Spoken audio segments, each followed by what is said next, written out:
Professor Emirates Sirajul Islam Chowdhury উনি বলেছেন যে 5ই আগস্টে কোনো বিপ্লব হয়নি, বিপ্লব অনেক বড় জিনিস। 5ই আগস্ট যেটা হয়েছে সেটা একটা আন্দোলন হয়েছে। এতটা নিচু করে এই বিপ্লবকে, এই আন্দোলনকে দেখার কোনো সুযোগ নাই। বিপ্লব কাকে বলে, আন্দোলন কাকে বলে, অভ্যুত্থান কাকে বলে আপনারা সকলেই জানেন। তারপর আমি মনে করিয়ে দিচ্ছি, সরকার পরিবর্তনের 3টে পদ্ধতি, দুটো পদ্ধতি, নিয়মিত অনিয়মিত।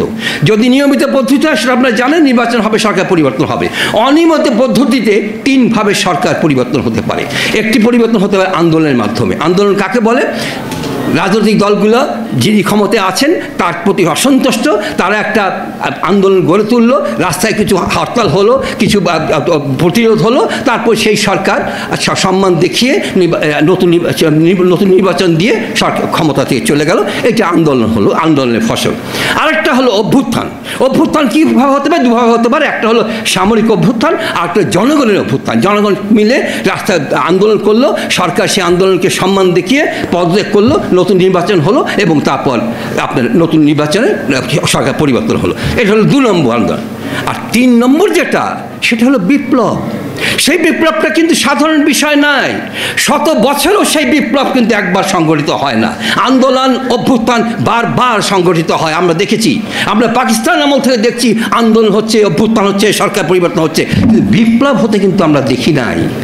90-এ কিন্তু অভ্যুত্থান ছিল, সেটা বিপ্লব ছিল না। কিন্তু 24 এটা হচ্ছে বিপ্লব। বিপ্লবটা কি? বিপ্লব হচ্ছে এমন একটা বিষয় যে স্বৈরাচার একটা সরকারের বিরুদ্ধে সমগ্র জাতি, রাজনৈতিক দল নয়, সমগ্র জাতির সন্তানরা তারা রাস্তায় নেমে আসে, এবং সেই আন্দোলনকে দমন করবার জন্য মারণাস্ত্র দিয়ে সরকার এমনভাবে রক্তপাত করে যেন যা সমগ্র জাতিকে ধ্বংস করে দেবে। কিন্তু তারপর সেই সরকার সেই দমন পীড়নে সফল না হয়ে কি হয়? নিজের জীবন বাঁচানোর জন্য দেশ থেকে পালিয়ে যায়। ওইটাকে বলে বিপ্লব। আমাদের এই 3 নম্বর যে বিষয়টি, এটা কি সংগঠিত হয়নি বাংলাদেশে? প্রধানমন্ত্রী নয়, প্রধান বিচারপতি পালিয়ে গেছেন, এমনকি প্রধান মসজিদের খতিব তিনিও পালিয়ে গেছেন।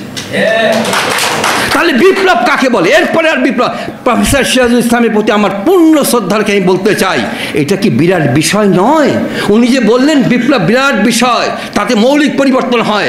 আমরা তো সেই মৌলিক পরিবর্তন করবার জন্য এত কিছু করছি। এইখানে চিৎকার করছি কেন? শুক্রবার আজকে চিৎকার করছি সেই মৌলিক বিষয়গুলি পরিবর্তন করবার জন্য। আমরা তো পরিবর্তনকারী নই, আমরা বাস্তবায়নকারী নই, আমরা পরামর্শদাতা। আমরা পরামর্শ দিতে পারি, বাস্তবায়ন যারা করবে তাদের মগজের মধ্যে আমরা এগুলো ঢুকিয়ে দেওয়ার জন্য এত চিৎকার, এত কথা হচ্ছে। আমরা স্বৈরাচার বিতরণ করি, কিন্তু স্বৈরতন্ত্রটা বিতরণ করতে পারি না। এটা আমাদের ব্যর্থতা। কেন ব্যর্থতা? ব্যর্থতা হচ্ছে আমাদের স্বৈরতন্ত্রটা আমাদের সংবিধানের মধ্যেই প্রথিত আছে। এটা কোন সংবিধান? 1972 সালে যে সংবিধানটা প্রণয়ন করা হয়েছিল পাকিস্তান গণপরিষদের সদস্যদের দ্বারা। তারা যে সংবিধান তৈরি করেছিলেন, আমি তাদের প্রতি শ্রদ্ধা রেখেই বলছি, সেটি একজন ব্যক্তিকে সামনে রেখে তারা প্রণয়ন করেছিলেন। সেই ব্যক্তিটাকে প্রতিষ্ঠিত করতে হবে, সেই ব্যক্তি প্রশাসনকে এই ভূখণ্ডে প্রচলন করতে হবে, এবং সেই ব্যক্তিটি সমস্ত পরিবারকে এই ভূখণ্ডের মধ্যে বসবাসের যোগ্য করে দিতে হবে। সেই লক্ষ্যে এই সংবিধানটা প্রণয়ন করা হয়েছিল। আপনি দেখবেন আমাদের সংবিধানে প্রথম অনুচ্ছেদে কি বলেছে? বাংলাদেশ একটি প্রজাতন্ত্র হইবে। কেন প্রজাতন্ত্র হইবে? প্রজাতন্ত্র কাকে বলে? Republic. Bangladesh is a Republic. ইংরেজি যদি দেখেন, বাংলাদেশ ইজ রিপাবলিক। তো রিপাবলিকে বাংলা প্রজাতন্ত্র হয় কি করে? প্রজাতন্ত্র এই বঙ্গানুবাদের কারণই হচ্ছে একজন ব্যক্তিকে প্রতিষ্ঠিত করা। রিপাবলিকের বাংলা হচ্ছে সাধারণতন্ত্র। যদি বাংলাদেশ একটি সাধারণতন্ত্র হয়, তাহলে সেটি হয় জনগণের সাংবিধানিক সার্বভৌমত্ব। আর বাংলাদেশ যদি প্রজাতন্ত্র হয় তবে সেটি এক ব্যক্তির সার্বভৌমত্ব হয়, একটি দলের সার্বভৌমত্ব হয়, একটি গোষ্ঠীর সার্বভৌমত্ব হয়, জনগণের সার্বভৌমত্ব হয় না। আমাদের এই সংবিধানটি যদি আপনি দেখেন, এখন বর্তমান তার যা অবস্থা, 1500 সংশোধনীর পরে এই সংবিধানটি আর কোনো লিগ্যাল ডকুমেন্ট হিসেবে বাংলাদেশের নাই। আমি আইনের ছাত্র, আমি রাজনীতির কথা বলবো না। আপনি সংবিধানটাকে যদি বিশ্লেষণ করেন তাহলে দেখবেন এই সংবিধানটিকে কোনোভাবে একটি লিগ্যাল ডকুমেন্ট বলা যায় না, বলতে হবে একটি পরিবারকে প্রতিষ্ঠিত করার জন্য কতগুলো লিখিত বিধান, এবং সেই বিধান দিয়ে স্বৈরতন্ত্র ধীরে ধীরে ধীরে ধীরে ধীরে ধীরে জাতির ভিতরে প্রবেশ করে এবং শিকড় গেড়ে বসে থাকে। আমরা এরশাদ স্বৈরাচারকে তাড়িয়েছি, 3 জোটের রূপরেখা করেছি, সেটা ছিল একটা লিগ্যাল ডকুমেন্ট। 3 জোটের যে রূপরেখা ছিল সেই রূপরেখার ভিত্তিতে একটা নতুন বাংলাদেশ আমাদের অর্জন করার কথা ছিল। এবং আপনারা খেয়াল করবেন, সেই সময়কার বাংলাদেশের প্রধান বিচারপতি জনাব শাহাবুদ্দিন আহমেদকে আমরা সুপ্রিম কোর্ট থেকে বঙ্গভবনে পৌঁছিয়ে দিয়েছিলাম, তাকে আমরা রাষ্ট্রপতি করেছিলাম। কি শর্তে? শর্তটা ছিল যে তাকে আবার সুপ্রিম কোর্টে ফেরত দিতে হবে। এবং শর্তটি কোথায় লেখা ছিল? একটা কনস্টিটিউশনাল ডকুমেন্টের মধ্যে লেখা ছিল, সেটাকেই বলা হয় 3 জোটের রূপরেখা। সেই 3 জোটের রূপরেখা যে ডকুমেন্টটা, সেটা একটা কনস্টিটিউশনাল ডকুমেন্ট, সাংবিধানিক ডকুমেন্ট। সেই ডকুমেন্টটি আমরা ক্রান্তিকালীন সংবিধানের যে ক্রান্তিকালীন 150-এ যে বিধানটা আছে, 151 যে বিধানটা আছে 50-এ 150-এ, সেখানে আমরা ঢুকিয়ে দিয়েছিলাম। কিন্তু এই সংবিধানটার মধ্যে 1500 সংশোধনীর পরে সেই বিধানটা নাই। সেই বিধানগুলো ঝেঁটিয়ে বিদায় করে দেওয়া হয়েছে। কেন? এই জন্য যে যদি ওই সমস্ত বিধানগুলি থাকে তাহলে তো আর স্বৈরতন্ত্র প্রসার লাভ করে না। সুতরাং স্বৈরতন্ত্র প্রসার লাভ করার জন্য এই ধরনের কনস্টিটিউশনাল ডকুমেন্টগুলোকে বিদায় করতে হবে। আর এই ধরনের কনস্টিটিউশনাল ডকুমেন্ট তৈরি করা যাবে না। আপনারা দেখেছেন 5ই অগস্ট একটা বিপ্লব হয়েছে, সেই বিপ্লবের লিগ্যাল ডকুমেন্ট কোথায়? সেই বিপ্লবে কোনো লিগ্যাল ডকুমেন্ট তৈরি হয়নি দেখে নতুন একটা ন্যারেটিভ চালু হয়েছে ভারত থেকে। বলা হচ্ছে 5 তারিখে রাস্তায় সমস্ত জঙ্গিরা নেমেছিল, সেই জঙ্গিরাই এখন দেশ কবজা করে দেশ চালাচ্ছে। এই বলার সাহস কী করে হলো?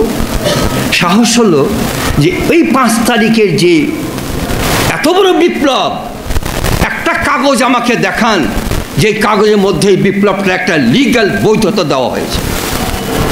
একটা কাগজও নেই, একটা লিগ্যাল ডকুমেন্টও নেই। এমনকি সংবিধানে 106-এর অধীনে সুপ্রিম কোর্ট থেকে যে মতামত নেওয়া হলো, সেখানেও কিন্তু বলা হয়নি যে বিপ্লবের মাধ্যমে একটা নতুন সরকার গঠন করা হবে।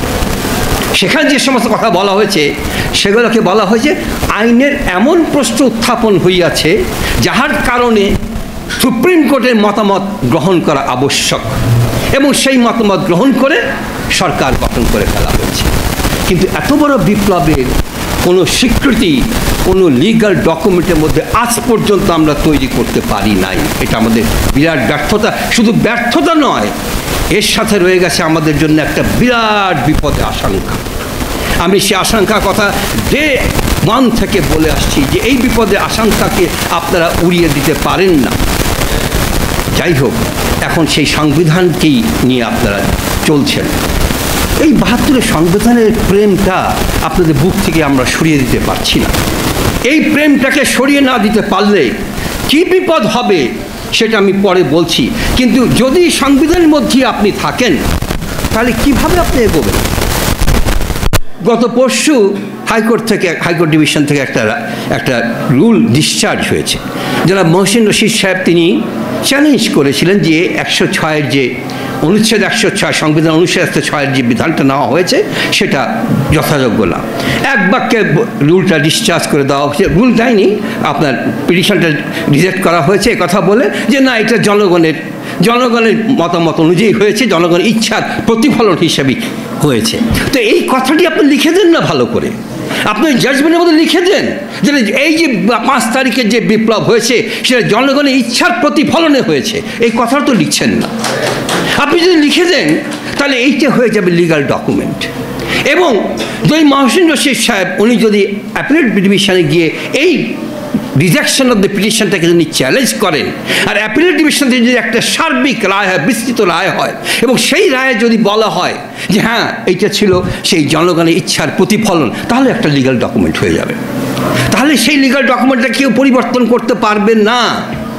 কিন্তু এই যে হাইকোর্ট ডিভিশনে যে কথাটা বলেছে, পরবর্তীকালে কিছু বিচারপতি সাহেব তারা কিন্তু এটাকে, হাইকোর্টের এই রায়টাকে একটা কথা বলে উড়িয়ে দেবে, বলবে এই রায়টা পার ইনকারিয়াম হয়েছে।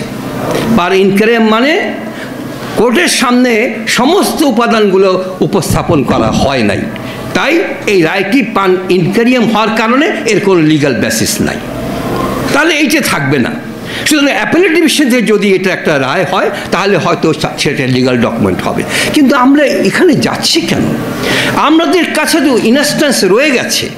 আমরা 90-তে যে লিগাল ডকুমেন্ট তৈরি করেছিলাম 3 জোটের রূপরেখা, আমরা কেন সেটা করি না? আপনি একটা জিনিস দেখুন, এই যে বর্তমান সংবিধানে যে রয়েছে এটার বিরুদ্ধে একটা মামলা অ্যাপিলেট ডিভিশনে এখনও জীবিত আছে, যে কোনো সময় এই রায়টা হবে।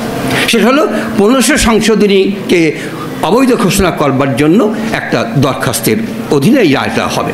আমি ধরে নিলাম 1500 সংশোধনীটাকে বাতিল করা হলো। যদি বাতিল করা হয় ওকে, এটা চলে যাবে সংবিধান থেকে, কিন্তু সংবিধানের মধ্যে যে স্বৈরতান্ত্রিক ভিত্তিগুলো আছে সেগুলো তো চলে যাবে না। তো সেগুলো যদি চলে না যায়, আর আপনি যদি এই সংবিধান নিয়ে সামনে দিয়ে এগোতে থাকেন, তাহলে নিশ্চিন্ত থাকেন আরেকটি দল আরেকটি স্বৈরতন্ত্রকে আপনার বিদায় করবার জন্য আবার বুকের তাজা ঢাকার রাস্তা ঢালতে হবে আপনাদের। তো এমন অবস্থায় আমরা কিন্তু সেটা সহ্য করব না। আমরা বুকের ঢেলেই যাব, আর তার বেনিফিশিয়ারি হবে একটি রাজনৈতিক দল, এবং সে আবার পুনরায় স্বৈরচারিক অবস্থা সৃষ্টি করবে। এটা আমরা আর হতে দেব না। তো না হতে দিতে হলে কি করতে হবে এই আমাদের বর্তমান যে সরকার আছে, অন্তর্বর্তী সরকার আছে, তাকে কঠোর হতে হবে। তাকে বলতে হবে যে আসুন আমার সাবধানতার জন্য, আমার নিরাপত্তার জন্য আমার সাথে একটা চুক্তি করুন। সমস্ত রাজনৈতিক দলগুলো, বৃহৎ রাজনৈতিক দলগুলো আছে, বিএনপি, জামাত এবং অন্যান্য যে স্টেক হোল্ডার দলগুলো আছে, সবাই মিলে 3 জোটের রূপরেখার মতন করে একটি নতুন একটা এগ্রিমেন্ট তৈরি করবে। সেটা সবার স্বাক্ষর হবে। এই ডকুমেন্টটা হয়ে যাবে একটা লিগাল ডকুমেন্ট, এবং এই লিগাল ডকুমেন্টের উপর ভিত্তি করে পরবর্তী কার্যক্রম চলবে। পরবর্তী কার্যক্রমটা কি? প্রথম কার্যক্রমটা হবে একটা গণপরিষদ তৈরি করা। গণপরিষদ তৈরি করবার জন্য গণপরিষদ ইলেকশন লাগবে। এখন আমাদের বর্তমান রাজনৈতিক দলরা তারা চাইছে যে অত শত বুঝি না, তাড়াতাড়ি করে একটা ইলেকশন দেন আর আমরা গিয়ে পাহলে যাই। এটাই তো এখন অবস্থা চলছে, কিন্তু আমরা সেটা হতে দেব না। আমরা চাই যে এরপরে ওই লিগাল ডকুমেন্টের ভিত্তিতে একটা গণপরিষদের ইলেকশন হবে। সেই গণপরিষদ ইলেকশনে হওয়ার পরে যদি এই সংবিধানকে রেখে কাটছাট করে নতুন সংশোধন করে যে এটাকে চালু রাখুক, আপত্তি নেই। সকল স্বৈরতান্ত্রিক বিধিবিধানগুলোকে বিদায় করে দিয়ে এই সংবিধানই থাকলো, কিন্তু সেটা সংশোধিত আকারে থাকলো, আমাদের আপত্তি নেই। অথবা ওই গণপরিষদ এই সংবিধানকে বাতিল করে দিয়ে নতুন একটা সংবিধান আমাদেরকে উপহার দিল। এই দুটো হতে পারে, এতে আমাদের কোনো আপত্তি নেই। কিন্তু সেই দিকে তো আমরা যাচ্ছি না। আমরা এই সংবিধানকে রেখেই আমরা সামনে যাচ্ছি। কিভাবে যাবেন? আপনি যদি ওই রকম একটা ডকুমেন্ট না করেন, যদি একটা এগ্রিমেন্ট না করেন, একটা চুক্তি যদি সবার সাথে না করেন, তাহলে জনগণের ইচ্ছার প্রতিফলন করার মতো আর কোনো জায়গা নাই। ওইরকম একটা চুক্তি, সমস্ত রাজনৈতিক দল নিয়ে একটা চুক্তি যদি হয়, তাহলে সেটা হবে জনগণের ইচ্ছার প্রতিফলন, এবং সেইটার ভিত্তিতেই আপনি ওই গণপরিষদ নির্বাচন করতে পারবেন। নাহলে এখন কিসের ভিত্তিতে আপনি নির্বাচন করবেন? এই সংবিধান ভিত্তিতে নির্বাচন করবেন? সেই ক্ষমতা আপনার আছে? সেই বৈধতা কি আপনার আছে? এই সংবিধানের অধীনে তো আপনি সরকার গঠন করেননি, করতে পারেনও না। এটা একটা বিপ্লবী সরকার। সেই সরকারের অধীনে যদি আপনি নির্বাচন করেন, সে নির্বাচনটা অবৈধ হবে, এবং সেই অবৈধ যেন না হয় সেজন্যই প্রয়োজন সকল দলের মাধ্যমে চুক্তি করে তারপরে গণপরিষদ নির্বাচনে যাওয়া আমাদের। সুতরাং আমার কংক্রিট প্রস্তাব, দয়া করে সমস্ত রাজনৈতিক দলকে, জনাব প্রফেসর ইউনূস সাহেব, আপনি বলুন যে আমার নিরাপত্তার জন্য, আমার এই সমন্বয়কদের নিরাপত্তার জন্য সমগ্র রাজনৈতিক দলগুলির সাথে আমাকে একটা চুক্তি উপহার দিতে হবে। সেই চুক্তির মধ্যে লেখা থাকবে এই বিপ্লবের স্বীকৃতি। আমি আর এখন সেই আপনার প্রোক্লামেশন অফ রেভলিউশনের কথাটা আর বলবো না, কারণ এটা যে কোনোভাবেই হোক খেয়ে ফেলেছে, এটার এখন আর উঠবে না।